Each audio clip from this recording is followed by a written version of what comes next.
Welcome to the JAMODI podcast. We are all surrounded by amazing coaches and leaders.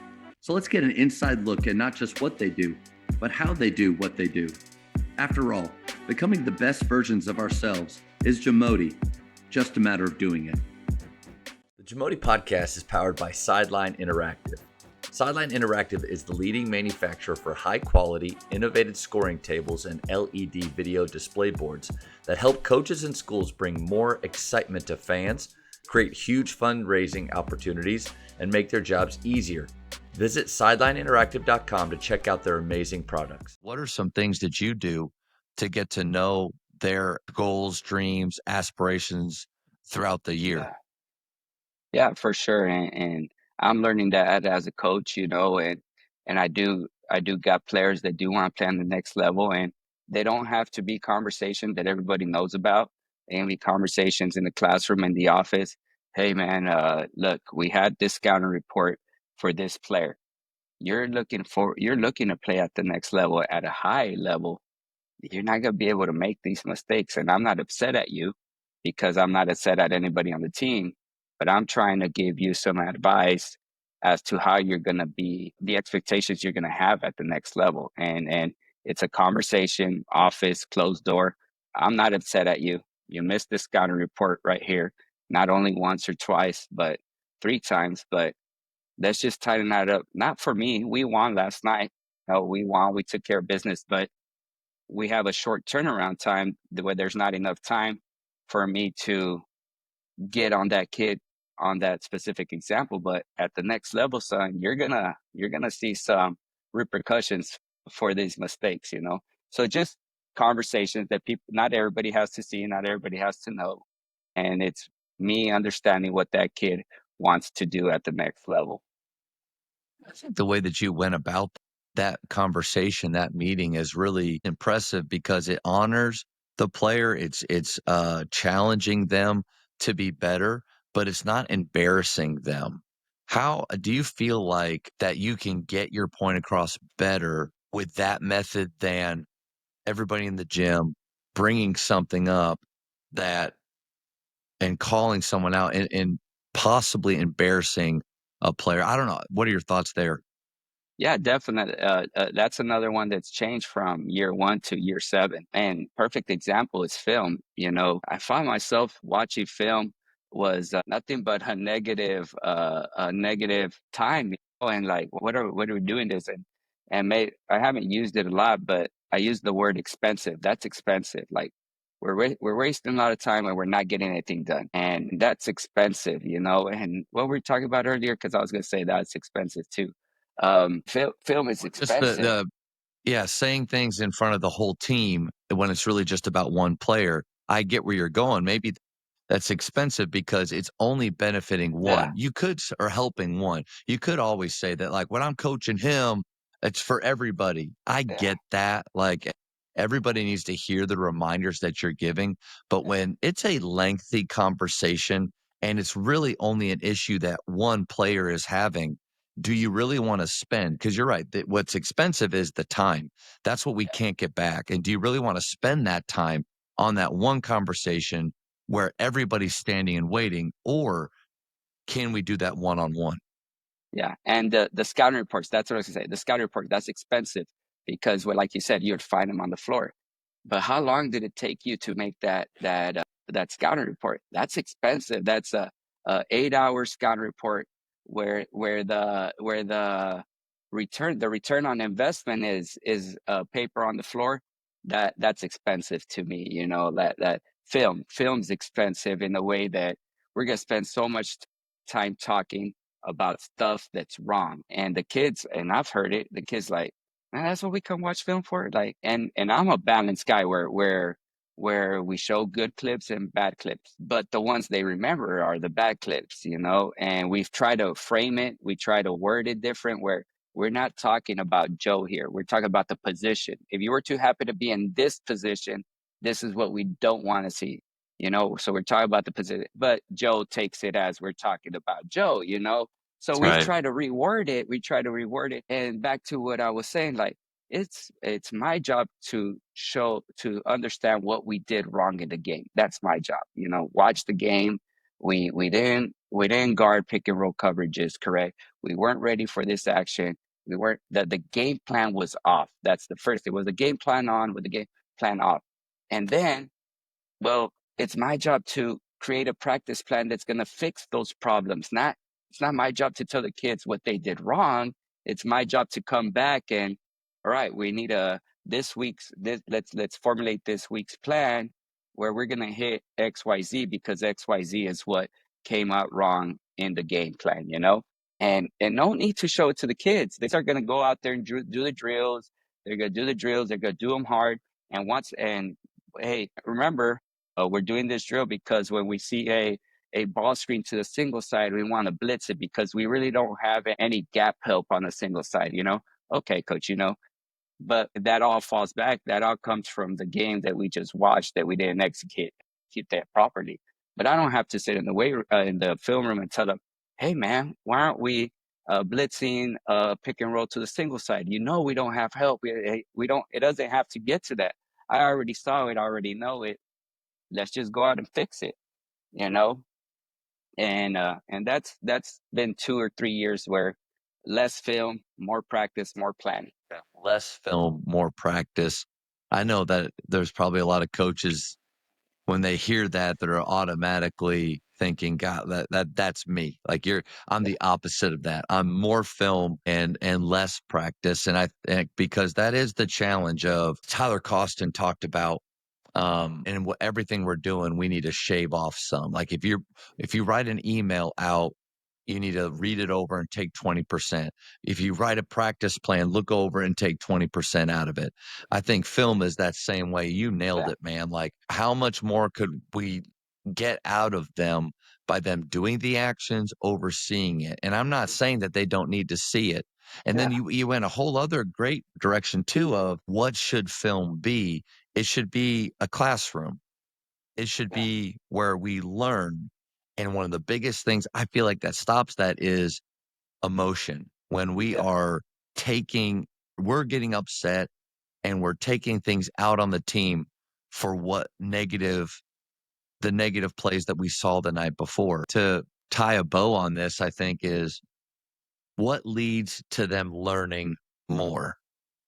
To me, it's a quick approach and especially if you could teach them from what they're doing right, so they want to do more of that. Yeah. But if we are going to highlight a clip of a way that we're maybe late on something and can do something better, make it quick. Don't have a negative emotion tied to it.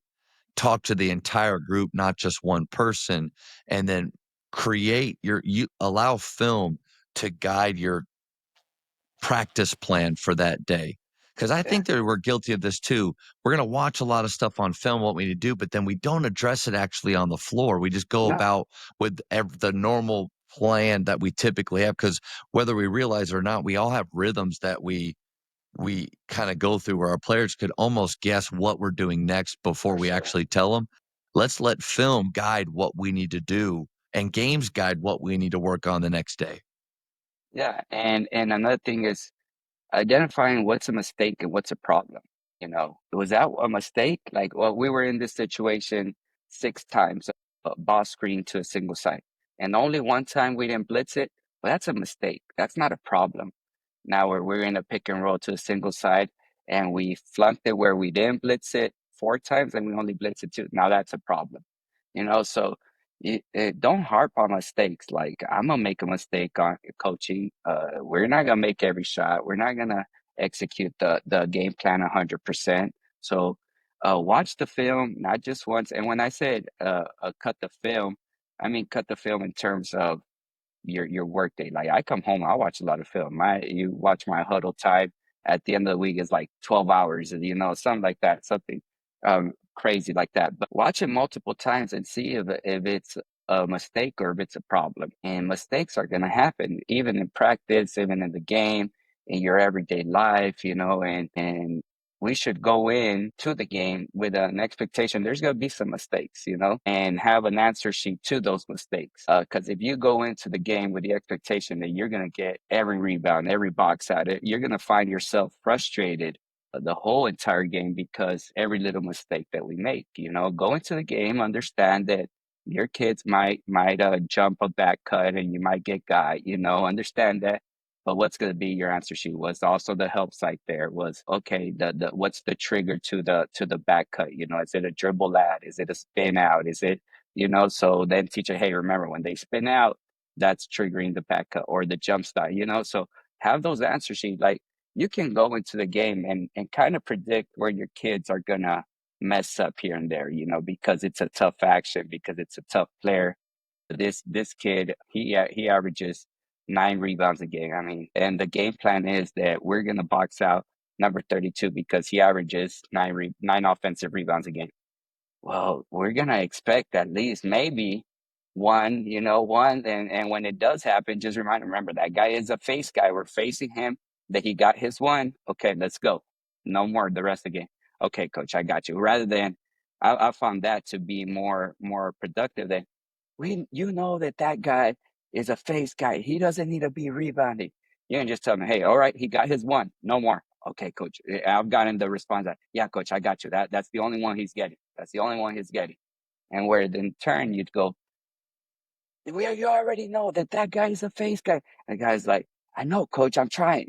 The response is also emotional, the way you delivered the emotional speech. So that's came from years of being in that situation. And I like to use that we're not coaches, we're coachologists, and it's not even a word, but it's a word made between a coach and a psychologist.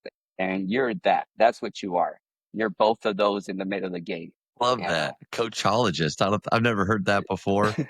And I also Yeah. love the 2 categories that you had things in, because I think, how many times am I choosing clips that are mistakes, but missing out on clips or not working on things in practice that are actually the problem? I think when we watch film, that's probably the lens that we've really gotta look at it through. I don't think I'm very good at that, and how Yeah. much time could I save on eliminating the clips of mistakes, and how much better could we be because I'm actually, my eyes and my coaches, we are addressing the problems and we're helping us fix that. And like, I was trying to think of, like, for us, getting to corners, really important offensively. And if we don't, you kind of talked about it early on too, these may be individual mistakes and problems, not team wide. So if Johnny doesn't get to a corner, do I show that clip? Well, what if it's just Johnny? John, everybody else is getting to corners. It's just a mistake that he made, or even just a problem that he has, but not team wide. But yet I'm going to spend the time in film or on the floor on just that one thing, where it can just be a reminder one on one. Ultimately, maybe you nailed it, this might take a little bit more effort on our part, instead of just when we're watching film, that's a turnover, that's a turnover. Oh, or like Gannon Baker, are we celebrating the try? Are they trying to do the right thing? Or are they completely making the wrong choice because we haven't taught it well enough yet? Yeah, and you've been a player, I've been a player, and we've made mistakes, because we anticipate something or we're trying to make a play. We're trying to, I don't know, a lot of times when we get caught guarding a shake action where we got to roll and the guy lifting up. We're trying to read we're trying to make a play and read the passer's eyes, and the coach says you got to tag the roller, you got to tag the roller, you got to hit him. Yeah, but at some point, my instincts, I can read that pass and I can go get that shake action pass at the 45 that's going to lead to a straight layup. And when that does happen and I sit and I see it in the game, I was like, hey, that's something that I would do too. I try to bait that 45 pass and try to get the steal. But the other point guard, let's give credit to him. Jumped, he looked him off to the 45 and then hit the big man. Kudos, good play to him. But my low man tag guy that's supposed to tag, he's also trying to make a play. I'm not gonna handcuff his instincts, and because especially if it's someone that I've seen that's been able to make that play, and he can go back 8 games and it's like, Coach, I've been stealing this ball 8 games in a row. Well, guess what? They watch your film. They got you this They time. Yeah. got you. Yeah. So why? Okay, yes, the rule is tag the roller. Okay, good. But I also see that you're on your toes and you're playing DB back there. You're trying to get a pick six for left. I also see that. So I think I have that wiggle room, that feel for. I don't feel for the game because I've been in that situation. We've all been. We've all played. Most coaches have played. We've been in that situation in the low hole where we got a guard two, and we're baiting the pass, and we're gonna try and steal it and get the. So I'm not gonna embarrass the kid, put him in, make an example out of him. No need, no need. Hey, I saw that you got on. I'll pull in and say, "Hey, they got you right here." Yeah, coach, they got me, and it becomes more of a relationship builder. Like, yeah, coach, they got me right there. Okay, next time, let's be a little bit more patient. Let's wait for the ball to be in the air, run up under it. Let's go get a layup. Thank you for checking out today's episode. Please take a moment to subscribe to this podcast, share it with your fellow coaches, and find us on social media for what's coming up next on the JAMODI podcast. It's just a matter of doing it.